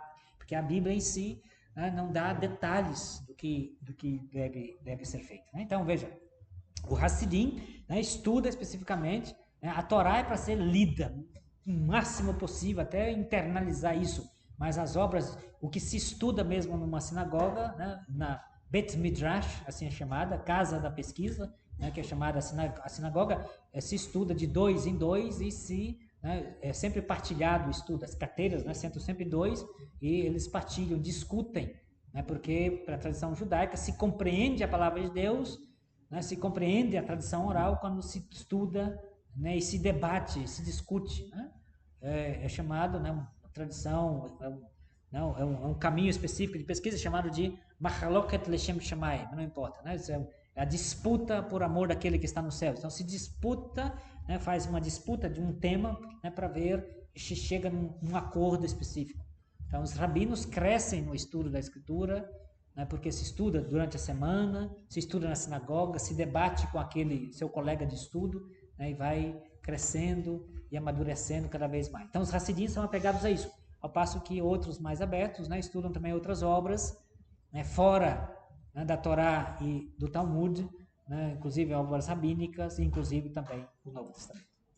Então, um pouco nesse sentido. Né? Então veja, né, o zelo de Deus, né, capítulo 10, versículo 2, eu lhes rendo testemunho de que tem zelo por Deus, mas não é um zelo esclarecido. Aqui que está, né, para Paulo, falta, né, o esclarecimento, né, e o esclarecimento, a Escritura, né, o conhecimento da Escritura, Paulo chegou a essa compreensão, não se dá pela pesquisa, somente pelo esforço intelectual. A Escritura deve ser explicada, deve ser revelada, né, assim como Jesus ensinou, né, a Escritura aos discípulos de Emaús, né?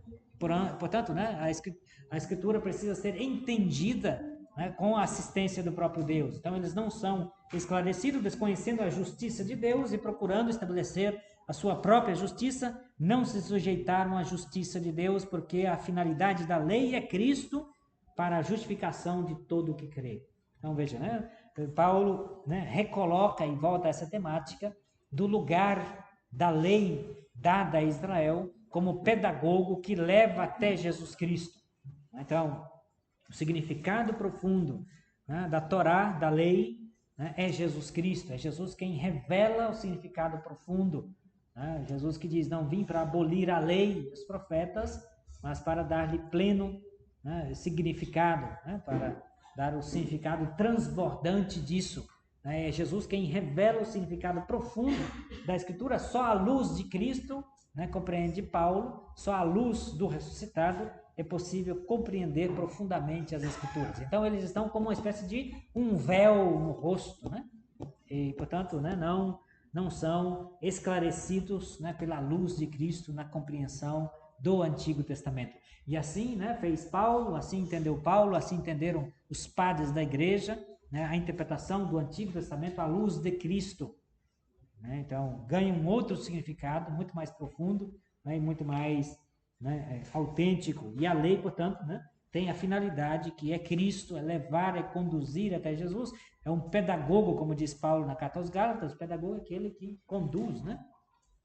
Leva até Jesus. E uma vez que chegou até Jesus, né, perdeu o seu valor. Portanto, para Paulo, né, é importante recordar, a lei não é um princípio salvífico. Ninguém pode se salvar pela prática das obras da lei. Não é que Deus deu um caminho de salvação para Israel segundo a lei e para os gentios, na gentalha do mundo, os não descendentes de Abraão, Deus teria dado o Messias Jesus Cristo como dois princípios de salvação paralelos e concorrentes. Não, para Paulo existe um único caminho de salvação que é Jesus Cristo. Paulo dirá, né, pela lei eu morri para a lei, para ter a vida em Jesus Cristo. Tudo que Paulo era, né, o conhecia, ele considerou como um lixo para ganhar a Jesus Cristo. Né? Cristo morreu por mim e por mim se entregou, né? Dirá Paulo na carta aos Gálatas. Então, Paulo, que é um judeu, né, fariseu, doutor da lei, praticante contra a lei irrepreensível, mas mesmo assim ele não experimentou a salvação pela lei, mas é Cristo que morreu por mim e por mim se entregou. Né? Então, a salvação única passa pelos judeus. Então, isso aqui é um desafio, né? A evangelização dos judeus, levá-los a conhecer Jesus Cristo. Moisés, com efeito, escreveu a respeito da justiça que provém da lei. É cumprindo-a que o homem vive por ela. E Paulo coloca uma impossibilidade, né, de cumprir a lei, toda ela, profundamente. Paulo, né, como eu mencionei antes, na carta aos Filipenses, capítulo 3, diz que ele, quanto à lei, é irrepreensível, mas na prática externa da lei, porque a exigência profunda da lei só é possível conhecê-la à luz de Jesus Cristo e, portanto, só pode vivê-la à luz da fé em Jesus Cristo. Por isso, é cumprindo a lei que o homem vive por ela. Só que é impossível cumprir a lei profundamente ou integralmente, ao passo que a justiça que provém da fé, assim ele se exprime. Não digas em teu coração, quem subirá ao céu, isto é, para fazer descer o Cristo, ou quem descerá ao abismo, isto é, para fazer Cristo levantar-se dentre os mortos. Mas o que diz ela? Ao teu alcance está a palavra em tua boca e em teu coração. Né? Citando o Deuteronômio, que a palavra de Deus, né, está em teu lábio e em teu coração. Não está lá acima dos céus para você dizer, né, quem subirá para trazer a lei de Deus, quem atravessará o mar para ir do outro lado, etc. Né? Mas ela está em tua boca e em teu coração, isto é, para fazer Cristo levantar-se dentre os mortos. Né? Então, porque se confessares com tua boca que Jesus é Kyrios, que é Senhor, né? A ideia de Kyrios, e creres em teu coração que Deus o ressuscitou dos mortos, serás salvo. Então, a salvação se dá exatamente pela fé em Jesus Cristo, professado no coração, e não pela prática da lei. A Escritura diz: quem nele crê não será confundido, de sorte que não há distinção entre judeu e grego, pois ele é Senhor de todos, rico para todos os que o invocam, porque todo aquele que o invocar, que invocar o nome do Senhor, será salvo. Então, Paulo insiste, né, nesta contraposição entre a fé em Jesus Cristo, que de fato nos redunda em salvação, e a prática externa da lei, né, que não traz a salvação. Então, né, versículo 14, mas como poderiam invocar aquele em quem não creram? Aí que está o problema, né? Como que um judeu pode ter a salvação se não invoca Jesus? E se ele não invoca Jesus, é porque ele não crê em Jesus, ou porque não lhe foi anunciado Jesus. E como poderiam crer aquele que não ouviram? Então, para que alguém crer, é preciso que o outro anuncie. Então, o anúncio, né? A importância do anúncio de Jesus Cristo, né? O anúncio explícito de Jesus Cristo é fundamental, né?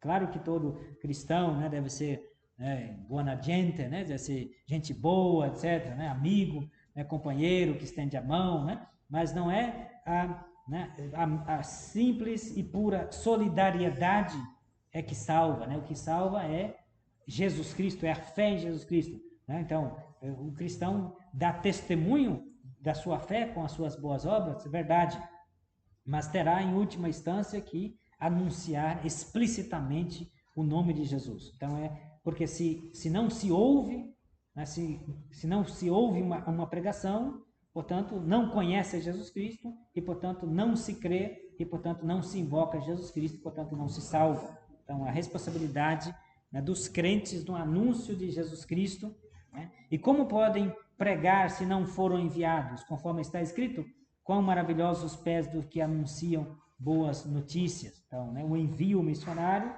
mas não obedeceram ao evangelho. Diz com efeito Isaías: Senhor, quem acreditou em nossa pregação? Pois a fé vem da pregação, e a pregação é pela palavra de Cristo. A fé vem pela pregação. Daí a importância, né, de a gente ouvir, né? Fides ex audito, né? A fé vem pelo ouvido, né? Então é preciso ouvir, né, a mensagem da salvação. Isso é importante, né, porque Se assim é, né, cada cristão, né, em última instância, também deve anunciar Jesus Cristo. Não só com as boas obras, né, abre o caminho, né, o bom testemunho de Cristo, né, abre o caminho para a chegada do anúncio explícito de Jesus Cristo. A salvação, né, a fé vem da pregação e, portanto, a fé em Jesus Cristo que leva à salvação, à justificação. Né? Então, o capítulo 10 insiste nessa temática, né, da importância, né, dos judeus, né, conhecerem essa justiça de Deus que é Jesus Cristo, né, mas eles precisam de uma pregação, do anúncio da palavra. Né, e tem cada vez mais, né, havido, né, iniciativas aí de anunciar o evangelho entre os judeus, né, o próprio cristianismo católico, como eu já falei, né, com esta comissão de diálogo interreligioso, né, que se esforça para, né, anunciar integralmente Jesus Cristo para a tradição judaica. Assim como nós, né, estudamos e conhecemos o Antigo Testamento, né, seria alvissareiro que também os judeus, né, conhecessem e estudassem o Novo Testamento. Mas a maior parte, né, os Hassidim, né, como foi perguntado antes, os Hassidim, né, os ortodoxos não têm, né, interesse pelo Novo Testamento, desconhecem o Novo Testamento, a maior parte deles, né, nem sabem, né, que Jesus veio como Messias, né, nem assim como curiosidade, não vou ler para ver, né, para conhecer, etc. A maior parte deles não carecem desse anúncio, que é, né, uma responsabilidade muito grande também da igreja. O resto de Israel, né, no capítulo 11, então, capítulo 11, né, Deus não repudia o seu povo, né, a promessa, etc., os patriarcas, a aliança, Deus não repudia, não renegou o seu povo, né, os judeus continuam sendo o povo de Deus, né? Será que Deus repudiou o seu povo? Diz Paulo, de modo nenhum, pois eu também sou israelita da descendência de Abraão, da tribo de Benjamim, não repudiou Deus o seu povo, que de antemão conhecera. Então Deus não repudia, os dons de Deus, né, são dados, são irrevogáveis, né? Deus não volta atrás com relação aos judeus e, portanto, eles têm o privilégio, né, de serem os primeiros a receber a promessa divina. A partir do versículo 11, a restauração futura, essa é a esperança, né, de Paulo. Eu pergunto, teriam eles tropeçado para cair? De modo algum, mas da sua queda resultou a salvação dos gentios. Exatamente porque Paulo, né, nas suas missões, vai primeiramente às sinagogas e, sendo rejeitado pelos judeus, ele se dirige então aos gentios e diz Paulo, para lhes excitar o ciúme, né, para que eles, né, fiquem enciumados de uma palavra que traz salvação para estes que são gentios. E se sua queda reverte em riqueza para o mundo e o seu esvaziamento em riqueza para os gentios, quanto maior fruto não dará a sua plenitude. E vós, gentios, eu digo, enquanto apóstolo dos gentios, eu honro o meu ministério na esperança de provocar o ciúme dos da minha raça e de salvar alguns deles. Então, Paulo, que certamente, né, conseguiu a conversão, né, de muitos judeus, né, de muitos membros das sinagogas por onde ele passou, né, exatamente porque ele, Paulo, era um rabino, né, e, portanto, um exemplo, né, de um rabino que crê em Jesus Cristo como cumprimento das profecias antigo-testamentárias. Né? E, finalmente, né, mais pela última parte, aquela metáfora a qual eu mencionei, né, da oliveira, né, que silvestre, né, os ramos de uma oliveira silvestre, os gentios que são enxertados nesse tronco, nessa raiz santa, né, e que produz muito fruto, que somos nós, os gentios, né, enxertados nesse tronco, né, desta videira que são os patriarcas, e, portanto, nos tornamos descendentes, né, dos patriarcas, né, descendentes de Abraão pela fé, e Paulo, a partir disso, crê que Deus poderá, né, restaurar os antigos ramos, os judeus incrédulos que foram cortados deste tronco. Né? Versículo 22, vê então a bondade e a severidade de Deus, severidade para com os que caíram e a bondade de Deus para contigo, se perseverares na bondade, do contrário também tu serás cortado, e eles, se não permanecerem na incredulidade serão enxertados, pois Deus é capaz de os enxertar novamente.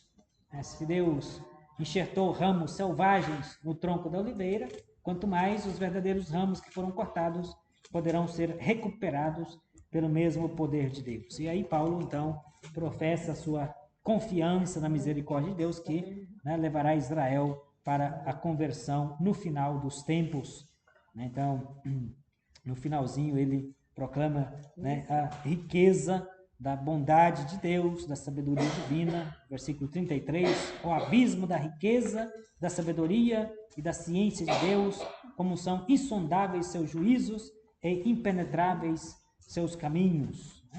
E aí, citando Isaías, quem com efeito conheceu o pensamento do Senhor, ou quem se tornou seu conselheiro, ou quem primeiro lhe fez o dom para receber em troca, porque tudo é dele, por ele e para ele, a ele a glória pelos séculos. Amém. Então, Paulo proclama uma confiança de que no final dos tempos, Deus levará à conversão todo Israel, graças à misericórdia de Deus, sendo Deus fiel às promessas que ele fez. Primeiramente, a promessa de Deus não falhou, porque ela cumpriu-se já no resto de Israel, o pequeno grupo dos judeus que acreditou em Jesus como Messias. Mas Paulo conserva latente e forte a fé, a confiança e a esperança que um dia todo Israel também conheça Cristo, seja convertido e seja salvo também. Ok, então, já chega até por aqui. Alguma pergunta, partilha, etc.?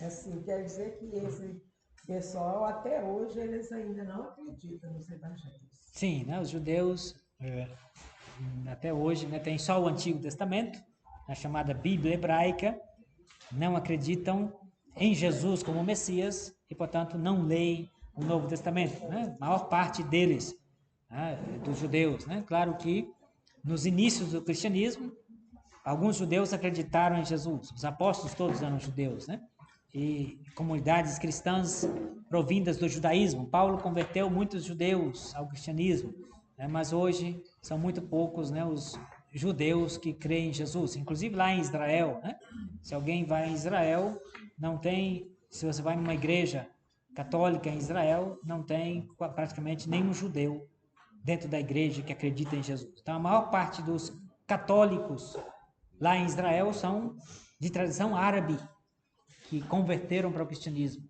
e não judeus. Claro que alguns judeus são estudiosos, e, portanto, se abrem um pouco mais e estudam o Novo Testamento, mas como literatura, como texto antigo, escrito por outros judeus, porque o Novo Testamento foi escrito por judeus, judeus que creem em Jesus. Paulo era judeu que creu em Jesus, escreveu as cartas. Os apóstolos, evangelistas, quase todos eles eram, ao menos 2 deles certamente eram, 2 ou 3, eram judeus que depois acreditaram e escreveram os evangelhos. Então, alguns estudam o Novo Testamento mais por curiosidade, mas não creem em Jesus Cristo. Então, o desconhecimento